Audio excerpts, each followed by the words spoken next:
Welcome to the Mindful Life Lounge, your sanctuary for personal growth and self-discovery. Today, we embark on a transformative journey, one that will unlock the secrets to effective and compassionate communication.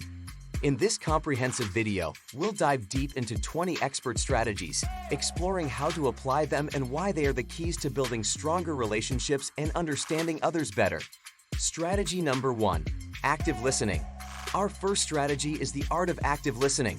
Imagine it as a bridge that connects you to the heart and soul of the speaker. Active listening is about more than just hearing words. It's a practice of giving your full attention to the speaker, being present in the moment, and asking clarifying questions. This shows the speaker that you genuinely care about their perspective. To truly master active listening, start by silencing the noise in your mind and focusing on the speaker. Maintain eye contact to convey your attentiveness. Listen for emotions, not just words. Notice the tone, pitch, and pauses in their speech. This deeper level of listening fosters an understanding that goes beyond words, creating a more profound connection. Strategy number 2, nonverbal cues. Strategy number 2 involves understanding nonverbal cues, the unspoken language that often conveys more than words. Be aware of your own body language and that of the other person. Pay attention to gestures, facial expressions, and tone of voice. For instance, crossed arms might indicate defensiveness, while a relaxed posture suggests openness.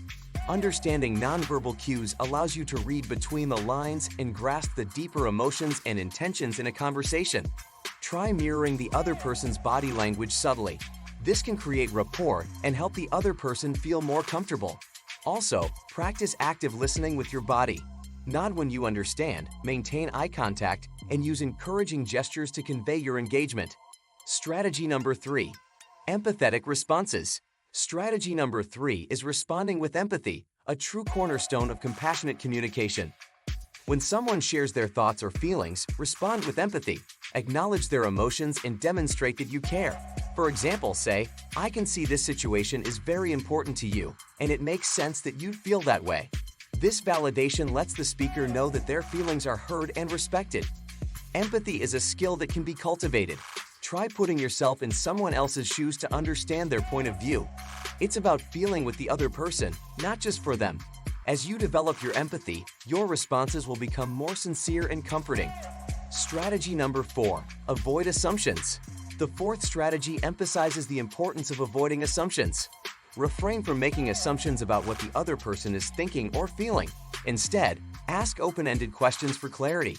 For instance, if you notice someone is upset, rather than assuming the reason, you can ask, "I've noticed you seem upset. Would you like to talk about what's on your mind?" This approach prevents misunderstandings and paves the way for deeper, more honest conversations. When you stop making assumptions, you're inviting a more transparent and authentic exchange. People appreciate that you're interested in their perspective rather than jumping to conclusions. This not only strengthens the bond, but also encourages them to open up more. Strategy number 5, reflective listening. Strategy number 5 is reflective listening, a powerful tool for confirming understanding. After someone has shared their thoughts or feelings, repeat back what you've heard. For example, "I hear you saying that you feel frustrated with the current situation. Is that right?" This confirms your understanding and allows the speaker to clarify any miscommunications. It's like a mirror reflecting their words back to them, ensuring that you're on the same page. Reflective listening goes beyond echoing words. It reflects the emotions and the essence of what's being communicated. This practice makes the other person feel truly heard and acknowledged, which deepens the connection and promotes a sense of trust. Strategy number 6, clarity. Our sixth strategy focuses on clarity in communication. Express yourself clearly and concisely, avoiding vague or ambiguous language. When communicating, use specific and descriptive terms to ensure your message is understood as intended. This reduces the chances of misunderstandings and misinterpretations. To enhance clarity, consider your audience. Tailor your message to their level of understanding. Be mindful of jargon or technical terms that might not be familiar to them. If a complex topic needs to be discussed, break it down into simpler, more digestible parts. Clarity fosters better understanding and a smoother flow of information. Strategy number 7, kindness. Strategy number 7 is the use of kind and respectful language in your interactions. Choose your words carefully and speak with kindness and respect. Avoid hurtful words or tones that can damage relationships. Instead of saying, "You should have known better," consider saying, "I believe you tried your best in that situation." Kindness in communication fosters an atmosphere of trust and mutual respect. Incorporating kindness into your communication requires practice. Start by becoming more aware of your words and their impact. Before speaking, ask yourself if your words are constructive, uplifting, and respectful. As you make kindness a habit, you'll find that your interactions become more positive and harmonious. Strategy number 8, I statements. Strategy number 8 encourages the use of I statements. Frame your thoughts and feelings using I statements to express your perspective without accusing or blaming. For example, instead of saying, "You always do this," you can say, "I feel hurt when this happens." This approach fosters open, non-confrontational communication. Using I statements effectively involves being specific about your feelings and their causes. For example, "I feel frustrated when our meetings run late because it affects my schedule." This way, you express your emotions and concerns without making the other person defensive. I statements encourage open and honest dialogue. Strategy number 9, mindful timing. Our 9th strategy is about choosing the right moment for communication. To ensure a receptive audience, be mindful of when you address issues or express your thoughts. Timing is crucial, as speaking at the right moment can lead to more productive and empathetic conversations. Consider the context and the emotional state of the other person. If they're visibly upset or distracted, it might be best to wait for a more suitable time. Being mindful of timing ensures that your message is heard and respected, rather than lost in the chaos of the moment. Strategy number 10, stay calm. Strategy number 10 is about managing your emotions during challenging conversations. Stay calm and composed during difficult discussions. When you control your emotions, you set a positive tone for the conversation and make it easier for all parties involved to express themselves openly and honestly. Staying calm in emotionally charged situations is a skill that requires practice. Start by taking deep breaths and centering yourself. Focus on the issue at hand rather than reacting to heightened emotions. This not only helps you express yourself better, but also encourages the other person to do the same. Strategy number 11, constructive feedback. Our 11th strategy is providing constructive feedback, a crucial component of effective communication.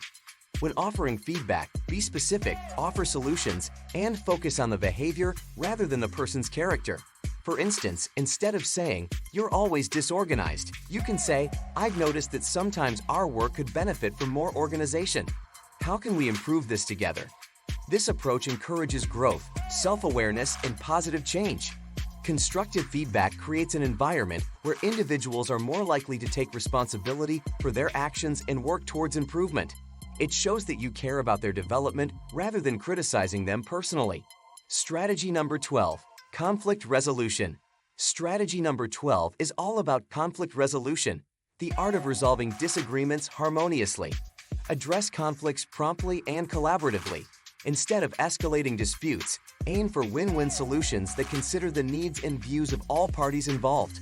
Conflict resolution is about finding common ground, not declaring winners and losers. In conflict resolution, the first step is to acknowledge the issue. Then, create a safe space for discussion, allowing all parties to express their viewpoints. Listen actively to all perspectives and seek common ground or compromise. By focusing on resolution, you can transform conflicts into opportunities for growth and understanding. Strategy number 13, active problem solving. The 13th strategy involves active problem solving, a skill that complements effective communication. When facing issues or challenges, approach them with the mindset of finding solutions. Effective communication isn't just about talking, it's about taking action to address problems constructively. To become an effective problem solver, begin by defining the issue clearly. Then, brainstorm potential solutions and evaluate their pros and cons. Once a solution is chosen, implement it and assess its effectiveness. Active problem solving ensures that communication isn't just about words, but about creating tangible change. Strategy number 14, compromise. Our 14th strategy is about compromise, an essential aspect of resolving conflicts and reaching agreements. Be open to compromise and negotiation when necessary. It's not about one side winning and the other losing. It's about finding middle ground where everyone's needs and concerns are considered and addressed. Effective compromise requires understanding and empathy. Start by clearly stating your needs and concerns and listening to the other person's perspective. Look for common ground and mutually acceptable solutions. Compromise fosters cooperation and prevents conflicts from escalating. Strategy number 15, cultural awareness. Strategy number 15 emphasizes the importance of cultural awareness. Learn about and respect cultural differences, as they can significantly impact communication styles and preferences. Understanding and respecting different cultural norms allows for more effective and compassionate communication across diverse groups. To develop cultural awareness, engage in cross-cultural learning. Read about different cultures, attend cultural events, or speak with individuals from diverse backgrounds. When communicating with someone from a different culture, show respect for their customs and traditions. This demonstrates your openness to understanding and connecting on a deeper level. Strategy number 16, inclusivity. Our 16th strategy is about promoting inclusivity in your communication. Ensure your communication is inclusive and considers the perspectives and experiences of diverse groups of people. By being inclusive, you create an atmosphere of belonging and mutual respect. Inclusivity starts with active outreach to individuals from various backgrounds. Encourage diverse voices and experiences in your conversations. Be open to learning from different perspectives and recognize the value they bring to the conversation. Inclusivity fosters a richer and more empathetic exchange of ideas. Strategy number 17, gender and pronoun sensitivity. Strategy number 17 encourages respect for gender pronouns and gender identity. Show respect for individuals' gender pronoun choices and avoid making assumptions about their gender identity. This step is crucial for fostering a safe and inclusive environment for all. Always ask for and use an individual's preferred gender pronouns. If you're unsure, it's perfectly acceptable to ask, "What are your preferred pronouns?" This demonstrates respect and inclusivity for all gender identities. By showing sensitivity in this way, you contribute to a more welcoming and understanding environment. Strategy number 18, thoughtful online communication. Our 18th strategy focuses on thoughtful online communication. In written communication, use proper grammar and punctuation. Consider the tone of your messages to ensure that your online interactions are respectful and compassionate. Online communication requires special care, as tone and intent can easily be misinterpreted. Before sending a message, read it to yourself to ensure it conveys the intended tone. Avoid using all caps, excessive exclamation marks, or sarcastic language, as these can be misconstrued. Thoughtful online communication contributes to a more positive and respectful digital space. Strategy number 19, online etiquette. Strategy number 19 is practicing online etiquette. Practice digital etiquette when engaging with others on social media or online forums. Avoid online arguments and be respectful in your digital interactions. Kindness should extend to the online world just as it does in face-to-face communication. When engaging in online discussions, remain open to different perspectives. Respect other people's opinions, even if you disagree. Avoid personal attacks and offensive language. Remember that the digital world is a reflection of your real-world communication, and being respectful online contributes to a more harmonious online community. Strategy number 20, use of technology. Our final strategy is about leveraging technology for effective and compassionate communication. Use technology, such as video calls, instant messaging, and email, to facilitate communication and stay connected, especially in a world where digital interactions have become increasingly common. Technology offers numerous opportunities to enhance communication. Video calls allow for face-to-face interactions even when you're miles apart. Instant messaging offers real-time communication, which can be particularly useful for quick updates and staying connected. By embracing technology and choosing the right tools for the situation, you can foster effective and compassionate communication in a digital age. There you have it, a comprehensive guide to mastering effective and compassionate communication. We've explored the secrets behind each of these 20 strategies and their immense potential to transform your relationships and understanding of others. Remember that effective and compassionate communication is not a one-time effort, it's a lifelong journey. By incorporating these strategies into your daily interactions, you can build stronger connections, resolve conflicts harmoniously, and create a more inclusive and understanding world. If you found this video valuable, don't forget to give it a thumbs up, subscribe to Mindful Life Lounge for more enlightening content, and share it with your friends and family who may be seeking to enhance their communication skills and create more meaningful connections. Thank you for joining us in the Mindful Life Lounge, and until our next enlightening session, stay mindful, communicate compassionately, and most importantly, stay at peace.